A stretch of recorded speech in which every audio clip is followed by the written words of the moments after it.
I'm Eitan Weinstein. And I'm Naor Menninger. And you're listening to Two Nice Jewish Boys.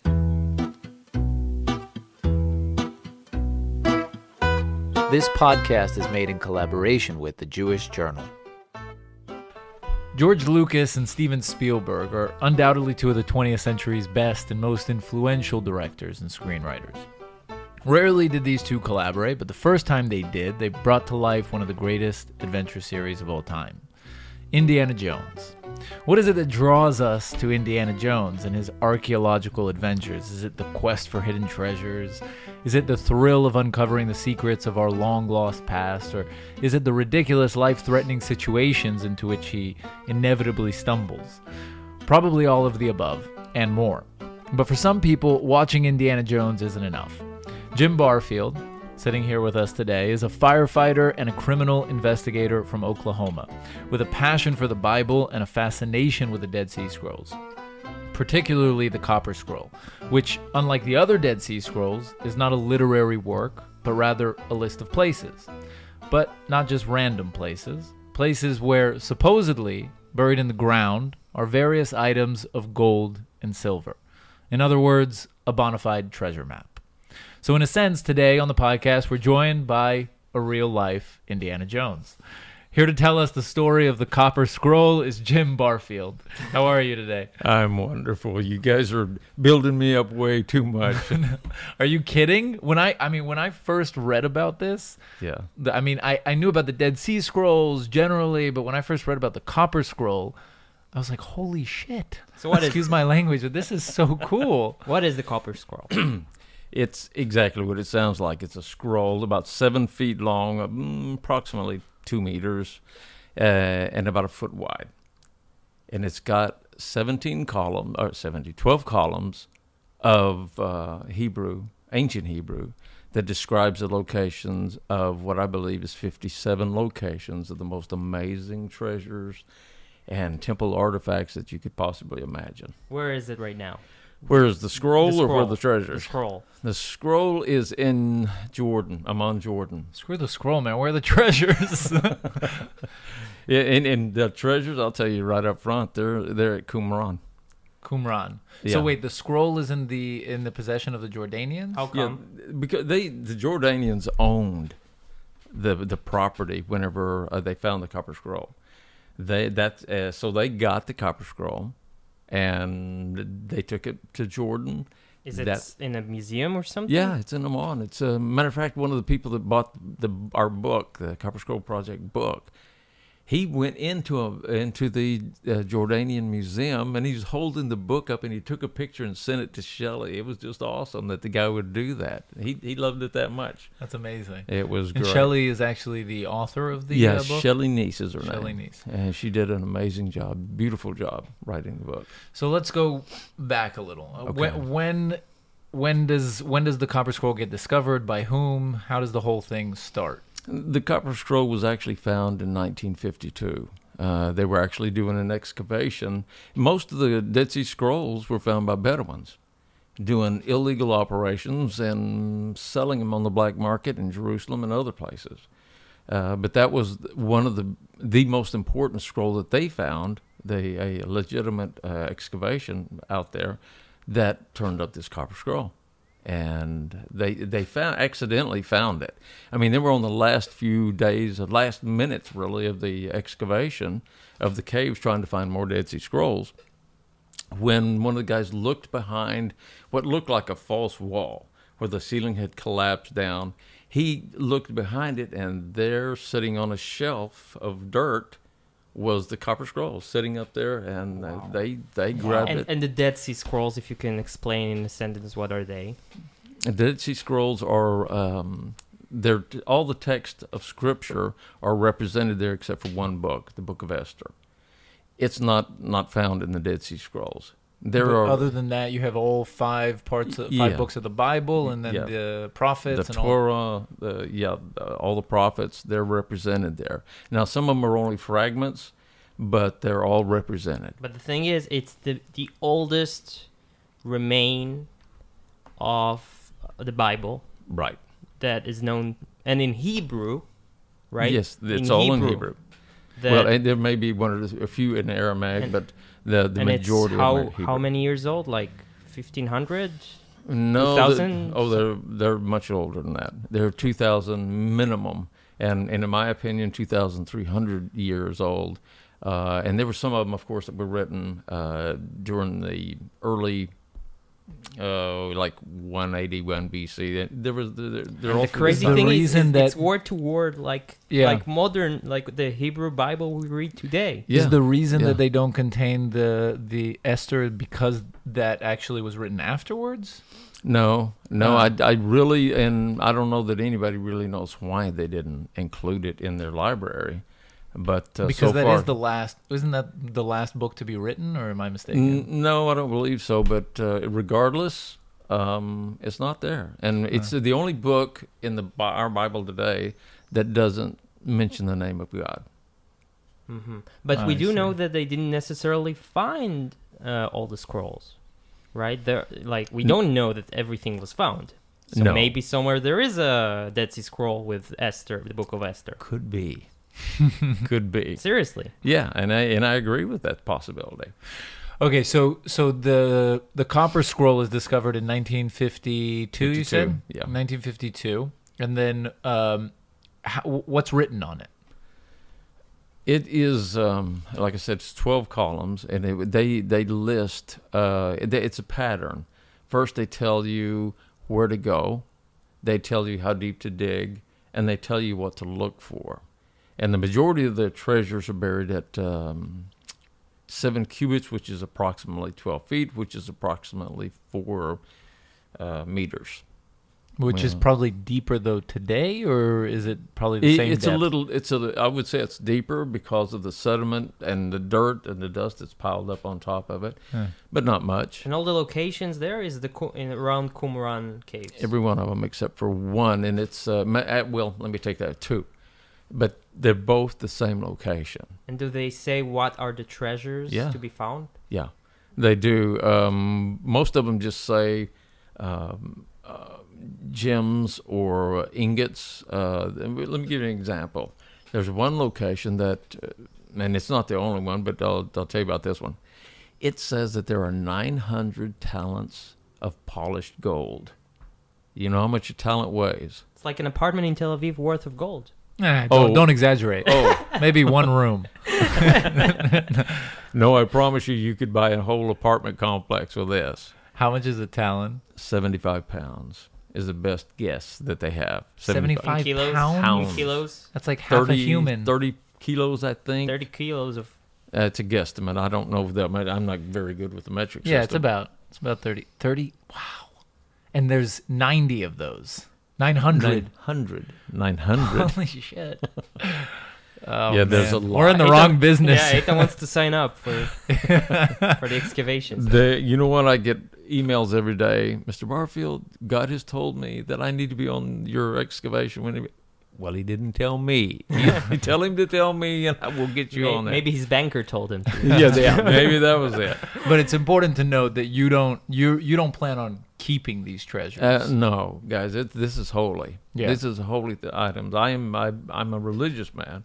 I'm not a righteous man, but I am a religious man. Look pretty righteous to me. No way, buddy. I'll tell you this. I believe that those things should be treated with great respect. And everything, the day that we start digging to see if they're there, we need to be very respectful of it. And it needs to be a recovery operation, not an excavation. You know, excavation, they get out there with a brush and they brush it away. No. We need to get in there, do an incredibly good documentation, lots of photographs to see how everything was stacked in the ground, if in fact I'm correct, because someday they're going to want to go back and they want to put ingots that look like gold in the same exact location, leave the hole open, and then give tours to all of Israel, and all the world are going to want to see this. What's to say that the Jordanian... I mean, Qumran is in Jordan? No. Where is Qumran? Next to Jerusalem somewhere. So in this the is desert. in Israel. Yeah, it's in Israel, yeah. Okay, because I was going to say, if it's in Jordan, what's to say that... So this As location kids- is here. As kids Yeah. in Israel, in the school, one of the classic day trip is to the Qumran Caves. You go there, you crawl inside it, and it's vast. The caves were used by by the Bar Kokhba. We're a few days before Lag BaOmer. That's where he hid. Yeah, that's one of the places they used, and they dug it even further, and they connected the tunnels. In fact, the whole country is connected with all kinds of tunnels from that era. Now, wait, are you talking about Qumran or are you talking about Masada? No, I'm talking about Qumran. Okay. Yeah, I'm almost certain that what I'm saying is not complete bullshit. But, no, but yeah, they used the tunnel systems. But so you were asking. I mean, it just kind of baffles my mind how no one has dug this stuff up yet. I mean, if there's a clear list and it inventories everything, it's not clear. It's not clear to scholars anyway. I see. Give it to a fireman and he'll figure it out. Explain. Here's the thing. The Copper Scroll really is a simple document. They tried to make it way more complicated. They tried to make it like it was Kabbalah, there's some mystical no, it wasn't. Like it's riddles clues that need to riddles. Be. Yeah. The first line says this, and if you understand the first line, you can figure it out. I sat down. It was during, 2006. It was during dedication, the Feast of Dedication. I'm losing my mind here. Help me out. Hanukkah. For goodness sake, I'm sorry. It was during Hanukkah, middle of Hanukkah. I decided I'm going to see if I can't figure this Copper Scroll out. I was an investigator. I won Investigator of the Year for Oklahoma, International Investigator of the Year. I was a pretty good investigator. So I thought, let me give it a try. And I did. I sat down. It was 5 o'clock in the morning, had my coffee, my Bible, had my Dead Sea Scrolls translation. And I read the first line. It said, under the ruins in the Valley of Achor. I thought, well, I know a set of ruins in the Valley of Achor, Qumran. And I had a map because I studied the Dead Sea Scrolls so much. I had them right there on my desk, and I pulled it over and I started reading. I read the first one. It said, at the steps extending east, 40 cubits, 17 talents of silver service vessels, meaning vessels from the temple. So I looked at the map, and I looked for steps heading east. I found some. Only steps heading east. I measured them. I went to an official document, got the length of it, measured it, 40 cubits. I said, oh, we darn. That's neat. Big no coincidence. One has bothered to do that before you. No, that's what is so weird. We had some pretty good archaeologists. You got incredibly good archaeologists. But throughout the years, we had Pushe Dayan and people. Excellent archaeologists. And no one. No, you know what? The majority of them amazing. think this. They think that those items are scattered all over Israel. Come on, guys, think. That's tons and tons of gold and silver. They didn't have U-Haul trucks. They didn't have 1-ton vehicles to go haul it around. They had guys to carry it. Do we know why they hid it? Yes. It's the treasures of the Second Temple? No, First Temple. First Temple. First Temple. And they hid it from? They hid it from the Babylonians. Uh-huh. Remember Jeremiah? He told everybody, don't fight. Don't argue with the Babylonians. Just load your stuff and go into captivity because you're going to go. He said you're going to go, and you're going to go for 70 years. Give us a little bit of background, because I'm not a Bible scholar. Oh, I'm sorry. So what time period are we talking about? And the Babylonians? The time period is a Jeremiah time frame. Okay. Whenever Jeremiah was a prophet. Matter of fact, there was Jeremiah, there was Haggai, Zechariah, Ezekiel, and Baruch, of course, was there, his scribe, Jeremiah's scribe. That's a bunch of guys. This is what, 70? It was in the year, most scholars date it to about 586 BC, 606 BC. Mm-hmm. I'm Okay. telling baloney. It was around 410 BC. I also do biblical chronology. And there's a Jewish gentleman, his name is Cantor. He did the same thing I did. I went from Adam all the way to the destruction of the Second Temple, and I documented every single year on a Microsoft Excel document.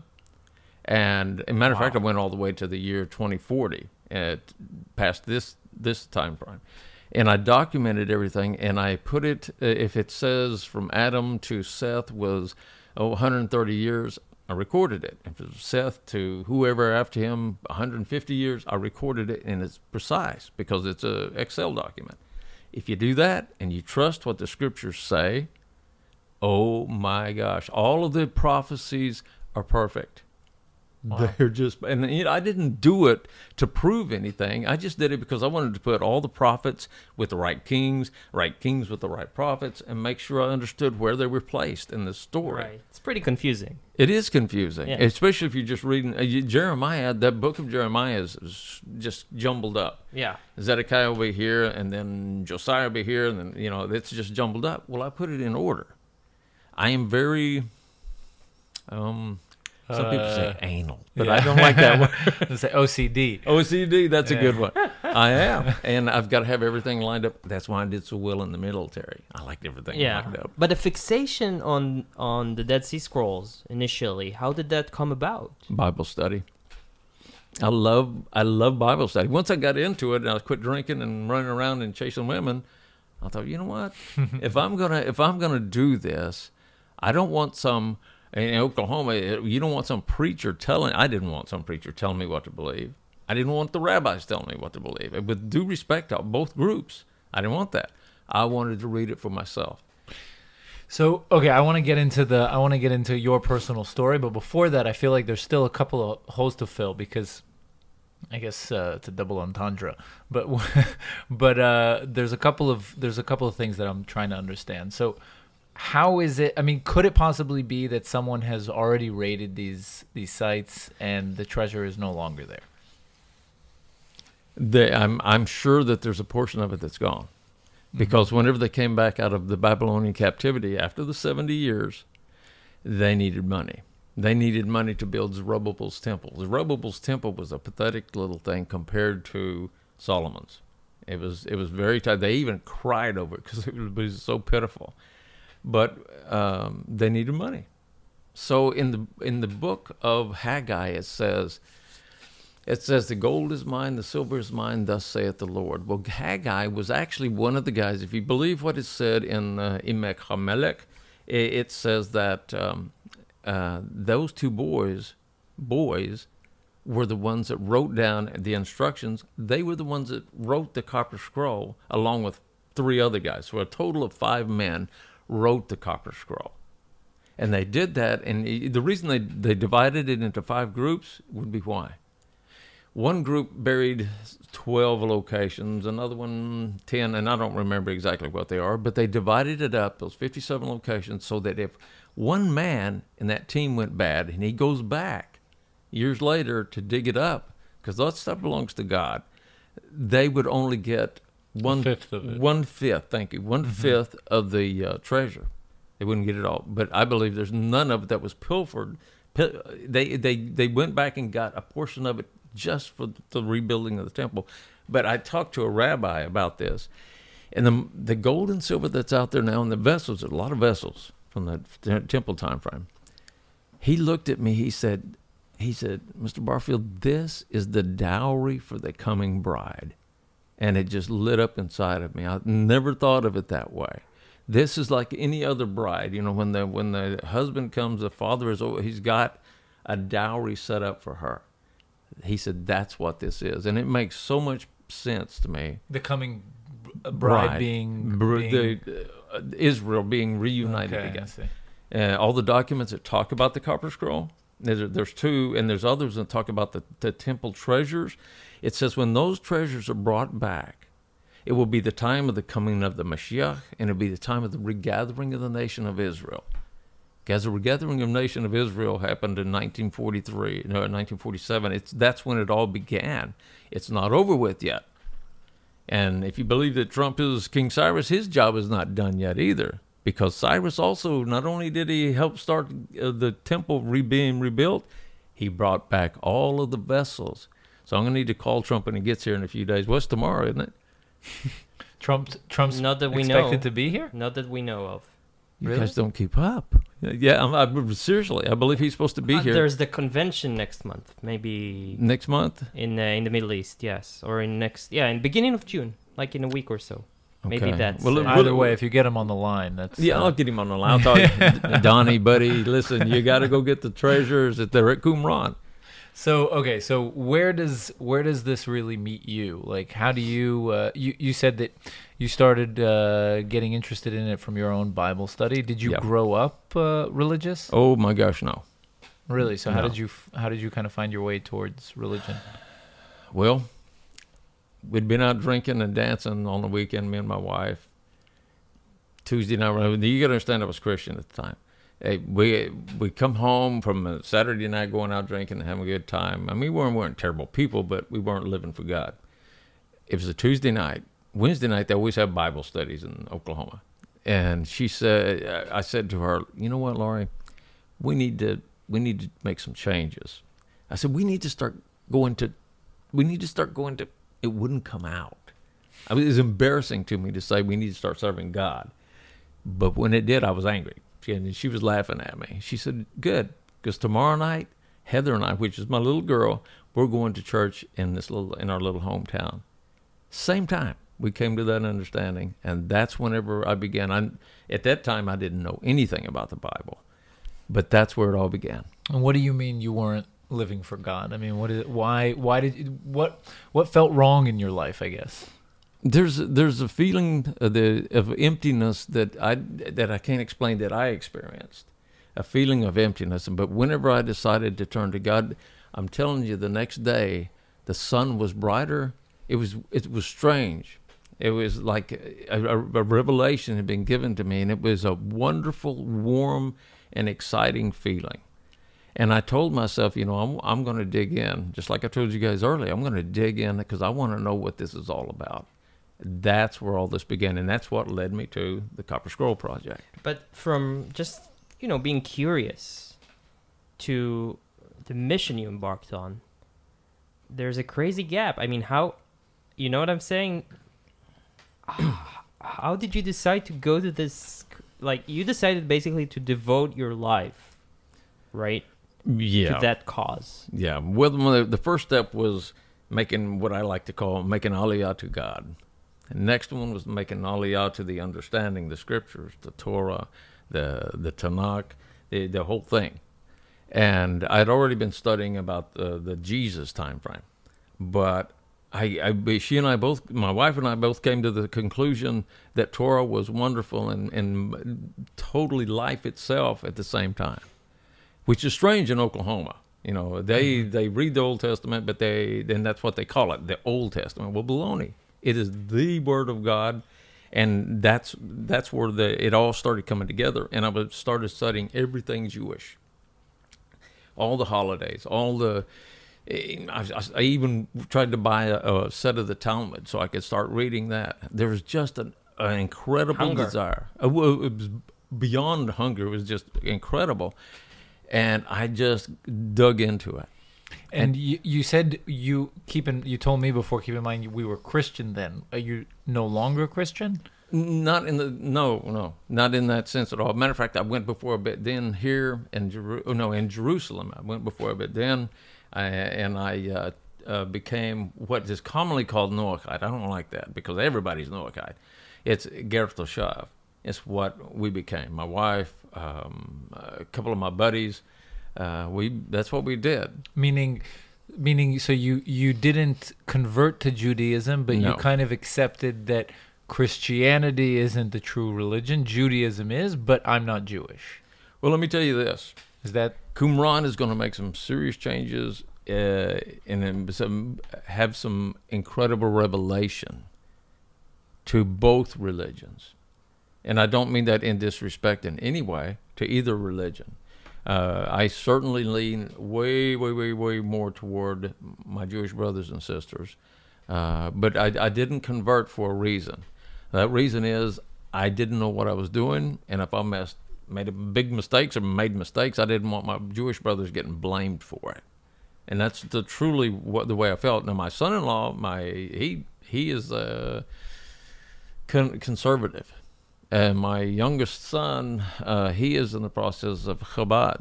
I mean, they really, but I feel good about that because, they're young. They're not old like me and got set in my ways. So it's exciting for me, and I encourage them. So you fall in love with the Dead Sea Scrolls. Yep. And then what happens? That's whenever, and this was in 2006 when I made the discovery. Like I said, it was during Hanukkah. It's cold. I get up, I got my coffee, and I start reading. And within 5 minutes, believe it, don't believe it, I don't care. Within 5 minutes, I knew how to understand the Copper Scroll. Within 20 minutes, I had the first 5 figured out. That is crazy. How many scrolls are there? There are 57 lines or 57 different hiding locations, burial locations. Okay. So what do you mean you had it figured out? You had located the spots where the treasure is buried. Knew where they were buried, everything. And they haven't changed to this day. And that was 12, almost 13 years ago. And so at that point, you decide, okay, I'm going to find this stuff? After I figured out the first 20, my wife and I mean, we were living on a retirement income at that time. We bought 2 tickets, and we flew to Israel because I wanted to go out to Qumran and look at it myself. So we did. Our first night, we didn't know where to go to find a motel, hotel. We didn't know. So first time in Israel. First day in Israel. Yeah, we go to the hotel because that was my first stop. I wanted to go there, and then we thought it's getting dark. They're about to riot. The Palestinians were about to riot, and we could hear them. And I said, we probably ought to go find some place to sleep. We go, listen, the Jaffa Gate Hostel. In the old city. In the old city. Have you ever been there? No, it's but not someplace you want to take your wife. Yeah. And we spent the night there, and it was miserable jet lag. They gave us a nice room all to ourselves. The mattresses were on the floor, and I was worried about getting itchy, if you know what I mean. No. Cootie bugs or something. But nothing like that. They were very kind. They were Palestinian. They were very kind. They were very nice, and they brought us in a little electric heater. And as a fire marshal, before I retired, I was a fire marshal. Guys, it would not have passed code in the United States. No way. For me and Noel, that sounds like an Indiana Jones adventure. It was. I mean, we got 2 backpacks. She got one, I got one, and we jumped on an airplane. Here we go. And then we come here. We go to the hostel, and we get up the next day, and we try to find some place to go eat. And there was 2 days later, a gentleman. The next night, we slept in a hotel downtown Jerusalem. There was a guy that came out, and he took us out to Qumran. And I looked at it, and I compared my nose to it, and everything matched up because I wanted to see it with my own eyes. Everything matched up perfectly. And then, okay. So you stood kind of. Did you go and stand on the ground where you had marked out the spots and say, "This is the point"? Did you feel something? Did you? Yeah, like excited. Uri Geller? Very, very. You should bring excited. Uri Geller to help you find it. You know? I have no clue who that Okay, is. well. He's an Israeli. He's like a legend here. He's like an Israeli mentalist. Yeah. And he Supposedly, reportedly helped the Mexicans find. I'm half Mexican. Believe Maybe it he'll or- help me. Believe it or not. Like he flew on a helicopter, he told them, here there's the oil, and then supposedly they dug and they found it. Never mind. It's a little, just a joke. yeah. An inside joke. Who knows? Who knows? So okay, but what then? How? I mean, so did you dig and find the treasure or what? No. I wouldn't. You can't I wouldn't just even dig. Think of no. You get caught anywhere, especially near a important site with a shovel or a metal detector. You're going to go to jail. Yeah. And they have the right. They got to protect it because you just anywhere in Israel you stick a shovel, you might find something. But it's crazy because you have this amazing knowledge, and what do you do with it now?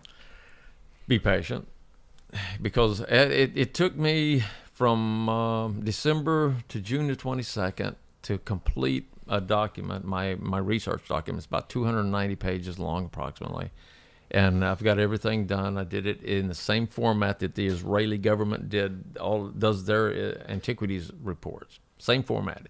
I looked them up. I knew about writing a report because that's what I did for a college there. I did investigative report writing because there's a certain way you need to write all this. You got to be convincing. You got to be honest with it. And I put together. You got to provide sources. Yeah, you got to provide your sources. You got to provide all the details, because it's like taking a case, a criminal case, and I'd say an arson, to the district attorney. I don't know what y'all call it here in Israel, but we take it to the district attorney. He looks at it. He said, "Okay, we got a case here. Let's take it to the judge. Let's get our search warrant, whatever we need." That's what I did for a living. So basically, your mission at that point was to compile a report that would be convincing enough Yes. that there is treasure buried here, Yes. so that Israel will give you the permission to dig. And how did this go? Incredibly well. The college that I just told you about, there was a Comanche lady there. Her name was Juanita Pataponi. She called me into her office. She said, "Jimmy, I think I can help you with your project." Well, I was like, "Yeah, right." But, I was being kind to her. I said, "Okay." She said, "I want you to give a demonstration or give a class about your stuff and at lunchtime on this date, and we'll have the whole staff there." Well, they came. We had a great time. They loved it. She called me back into her office after I was done, and she said, "Okay, I really think I can help you with this." And I said, How are you going to do that, Juanita?" She said, "I know somebody that works with the Antiquities Authority in Israel." I said, Israel, that's all you need. Well, you know what? Yeah, but what are the chances? That's true. This is a Native American, Native Comanche woman in Oklahoma. In Oklahoma, knows someone in the Antiquities Department here in Israel. True story. And you know what? Jews everywhere. Wait a minute, it's not over yet. She calls. She gets on the phone. She makes a couple of phone calls. I'm sitting there. She calls Betty. Does she start? Don't tell me she starts speaking Yiddish. No. She called some lady named Betty. Okay. And Betty gives her the number for this person she's talking about. I said, "Juanita, who is this person?" I said, "Is he a janitor? Is he a secretary? What?" She said, "No, Jimmy. He is the head of the Antiquities Authority of Israel." The guy's name was Shuka Dorfman. Mm-hmm. Yeah, it's a known name. Yeah, it's a very well-known name. Mm-hmm. So she calls him. She said, "Shuka." What? Yeah, listen. She said, "Shuka, I got a friend that's going to come see you. You need to help him." And of course, they were good friends because he was in the artillery. I think he retired as an artillery general. He had gone to Fort Sill, Oklahoma, my hometown. He had gone there for artillery training. Juanita Pataponi and her husband, he was Jewish. She had converted.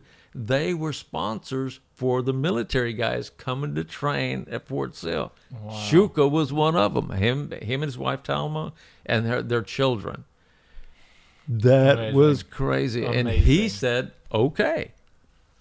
2-3 weeks later, I'm in Jerusalem.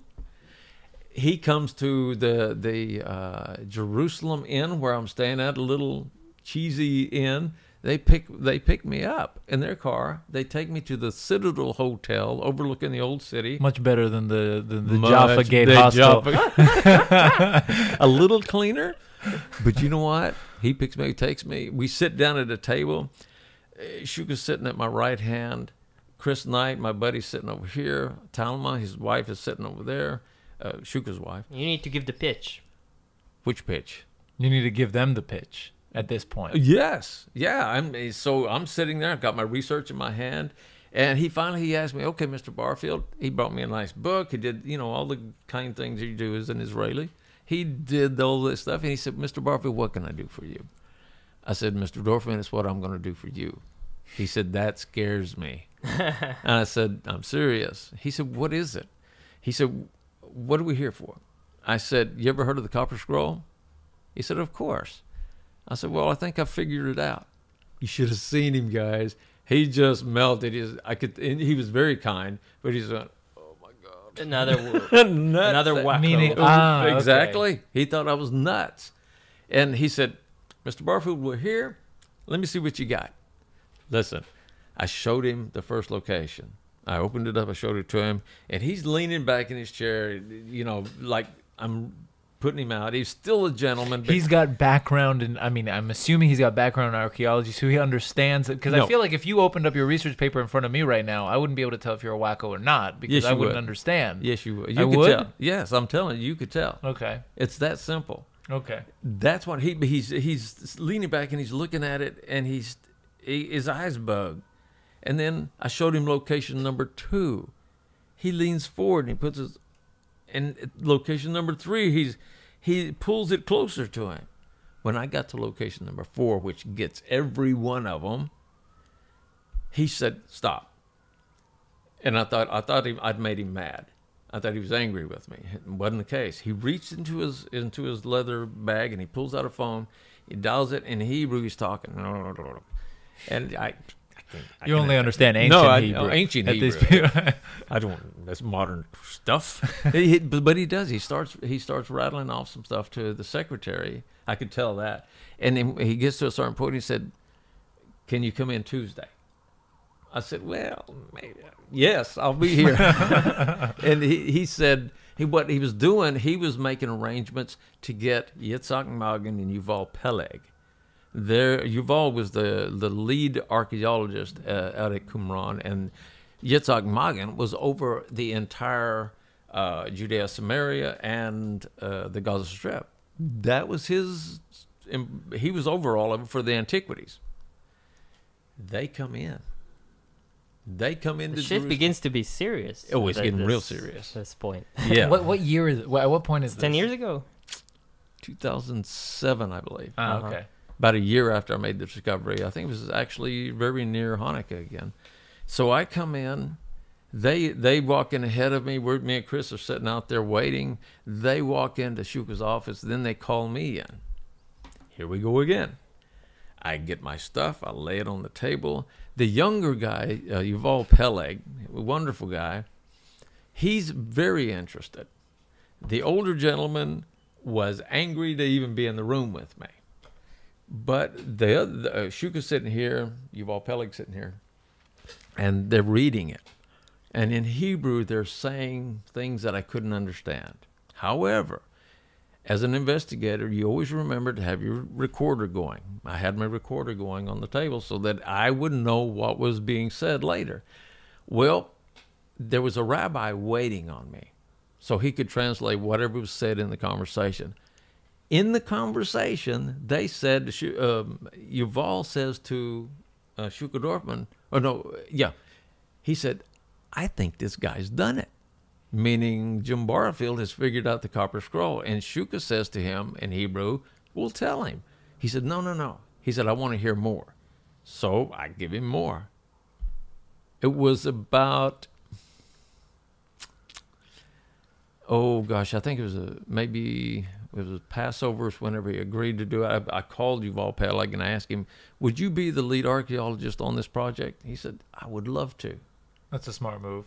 Oh, yeah. And he said, "I'd love to." Well, it wasn't until December that I came back. And so it was 2007, December 2007. And then we didn't actually do the excavation until April. Because during that time frame, there was a police action going on. And he was a lieutenant colonel in a tank reserves battalion. Yeah, in the reserve. So, okay, so where does... where does the excavation lead? When does it begin? Where does it lead to? And where does it stand today? Yet, right? Is that true? Like, you didn't find treasure yet? No, we did not find treasure. But we only went 3 feet deep. Remember, on the Copper Scroll, 12 feet. 12 feet, yeah. And I said, how come you only went 3 feet? Well, we were at a cave, a particular cave out there, where I believe there's a cave at. And we started digging, and Yuval got a phone call. The phone call, he looked at me, and he walked away from us. And he's on this phone call. And he comes back and he said, "That looks like 2 meters." I said, "Yuval, unless you're 9 feet tall, that is not 2 meters. It only came up to 3 feet on him." I said, "That's not 2 meters." He said, "Yeah, it's close enough." Somebody had told him to shut it down. That's what happened. How come? Well, what I think it was... This is getting dark. Yeah, here's what I think it was. The call came from the United States. There was a big archaeological meeting going on, and there was a gentleman that was at that meeting that absolutely hated me because, I was claiming to be able to understand the Copper Scroll. I do know how to understand the Copper Scroll, but he was angry about it. So he found out that Yuval Peleg where they were digging based on my research, and they were angry because they've got to submit all this paperwork, do all this stuff, and Jim Barfield comes over here and just says, "Would you mind?" And they say, "Oh, okay, let's go." That's pretty much how it all happened. Once they saw my research, they were so interested that they provided the diggers, they provided the equipment, and we went out there and was started. there a big breakthrough in the past 10 years? Something specific? That Yeah, there was. I got a phone call from New York. There was you had some political elections coming up here in Israel. They were raising funds for a gentleman that was running for the Knesset.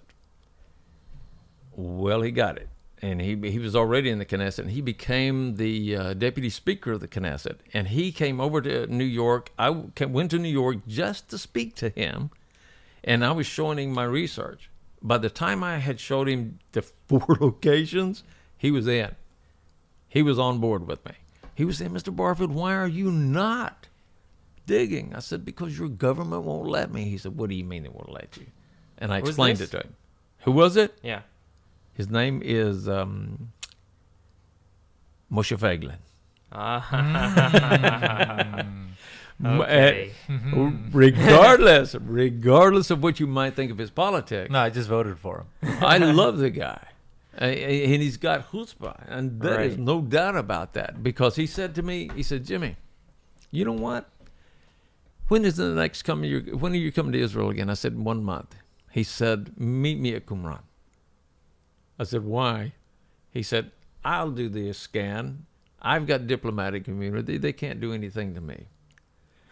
And I did. I showed up, and I was walking up to there. I got my equipment was small, but it's powerful equipment. We're walking up there, and I turned to Moshe and I said, "Moshe," I said, "Are you sure we're not going to get in trouble for this?" He said, "No." He has immunity. "What?"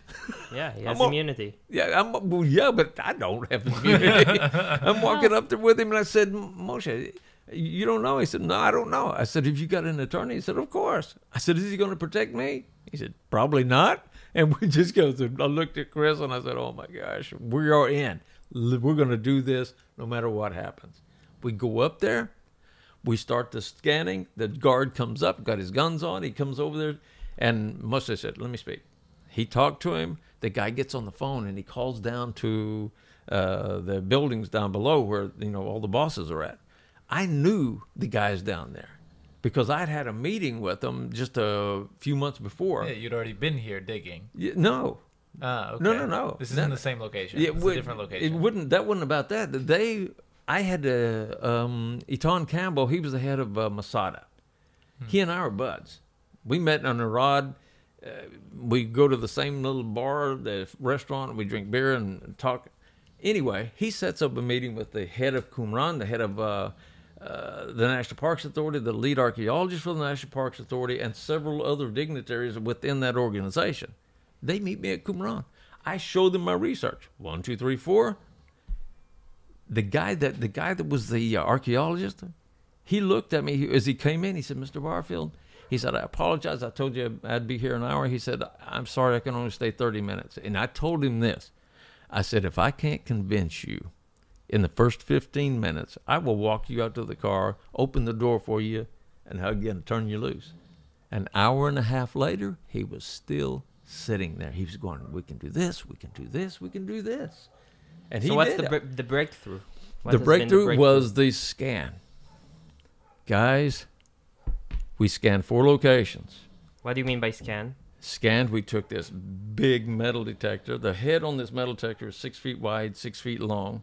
Most beach, when you go to the beach, they got the little metal detectors.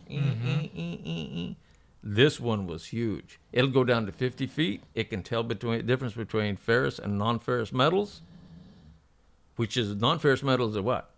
We gotta wake the guy up because we can hear him. Okay, so it's 6 feet. It's 6 feet wide. It's okay. It's 6 feet wide, and it can detect the different types of metals. Yes, it detects the different types of metals. Gold is non-ferrous, silver non-ferrous. And list the guys at Qumran were having a big party with aluminum cans out there. There's no reason for non-ferrous metals to be out there. And the signature that we got was 60 feet long. Hmm. And it showed a large amount of non-ferrous metals. 4 locations we scanned, all 4 of them showed non-ferrous metals. That's huge. And huge amounts, not a little amount. And how huge come amount. we didn't hear about it in the media or stuff like that? Because at the time we were being very secretive about it. Because we didn't know how to handle this information. Well, we know what to do with it now. We're telling everybody. I did a presentation at Qumran today. I've done probably 4 of them in the last few days. I'm taking people out there. I'm taking what I really want are Israelis to go out there with me and take a look at it. I want to get people from the Knesset involved. This belongs to Israel, not to Jim Barfield. I don't want any of it. I want to give it back to Israel because that's where it belongs. And I really feel like God allowed me to see these things so I could give it back to you guys. It's so, I mean, the whole story of how they stopped you, it's very peculiar, and I feel there's a lot more to talk about, but we don't have much time. What are the next steps? I mean, is there some date on the horizon that hopefully excavations will begin? Is there some obstacle? The obstacle is exactly what I'm saying. That's why we're going to the Knesset. I went from the bottom up last time, and I got quite a ways. However, I'm not doing that anymore. I want to go talk to Bibi Netanyahu. I want to show him, look, here it is. Here's all the evidence. He'll love it. I mean, this would be amazing. These are tools that were used in the first temple. Yes. These are massive amounts of treasures. Massive amounts. I mean, the economy over here would skyrocket after all that came into. But it's only supposed to be used for the temple, not for anything else. And you do that, your country's going to explode with prosperity anyway. There's a couple of cases open against the prime minister, as I'm sure you know. So there's each one is 1,000, 2,000, 3,000, 4,000 they call it. So maybe after he finds these treasures, there'll be case 5,000. No comment. Anyway, so but what about funds? Is that an issue as well? No, okay. Guys, I'm telling you, give me. It's only license. 2 guys with 2 shovels. And we'll know in 2 hours whether or not that's. So it's only bureaucracy that stops. Yeah, it's bureaucracy. It's politics. It's, of course, the Egyptians are going to claim it's theirs because what happened? Moshe and Aaron called for all the people they're traveling through the wilderness with the tabernacle, bring us your gold and silver. You think that's where it came from, a bunch of it. You think that part of it is that the government is worried about controversy that this might ignite? Yeah, of course. Controversy, it could stir up a lot of things. Start a war. Possibly, sure. Because people like Feiglin would go, okay, we need to now utilize it to build a temple, and then to do that, we need to destroy the mosque and stuff like that. But wait, but no. I mean, yeah, it could cause. I mean, money, that kind of treasure always stirs the pot. Money will turn your family against you. I mean, it's crazy. But so I want to go back to one point and then we'll wrap it up. That you're at this site beginning with Yuval Peleg when you're digging, and you're only 3 feet deep, and he says 2 meters. The conversation couldn't have ended there. I mean, you must have been like, "No, this is. I mean, let's measure it." I did. What did he say? He said, "That's it. We're done." No, we went down. We went down. He promised me 5 locations to test. We did that one. We did one in one of the little cisterns, and one a little bit further, and we only went about 2 feet deep in that one, and we went up 10 inches deep in the cistern. Ridiculous. But at each time he said, "What? Stop? Yeah, that's it. That's it. That's good." But and how did he explain himself? Because in your research you say it's 12 feet. Yeah. So how did he say stop after 10 inches? He's the boss. And he said basically no question. He said, "Don't ask me any questions. We're stopping." He was very kind. Don't get me wrong. He was very kind, and he wanted to help me. I know he did. Someone put a stick in his. Yeah, that's it exactly. And he unfortunately he's passed now. Mm-hmm. And to his family, I owe him a huge debt of appreciation. There's also a documentary that you filmed, right? Or a TV show or about that issue? Yeah, there's 2 TV shows that I filmed here recently. At the last part of March, April. Yeah, last part of March, first part of April. I can't tell you the names because of contractual agreements. I can't say anything of who they are, but they're very big networks, and it will be seen here in Israel, I'm sure. Yeah. Amazing.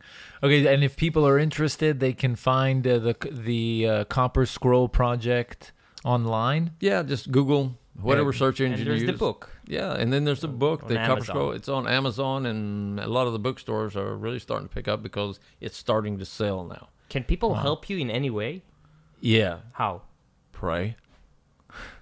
Very serious. Very serious. That's all I need from them. I don't need their money. We've got I got a gentleman that's supporting me on this, and guys, it's not going to take a lot of money to dig those things up, but I do need them to pray, and I mean that with all my heart, because that is what got me here to this point. I mean, think about it: a fireman from Lawton, Oklahoma, comes to Israel, and now they've already conducted one excavation based on my research, and people are loving it. And I want to invite you to come out to Qumran with me, and I will show you that this is not a joke. This is a real deal. And I want all the people in Israel to find out about this. And the people that have come here from Israel they're saying, I'm going to tell my friends, you got to, will you come back? Will you show us? Yeah, I will come back, and I will give more presentations. Every venture today needs a hashtag, so you guys have to have a hashtag, the Copper Scroll Project or something.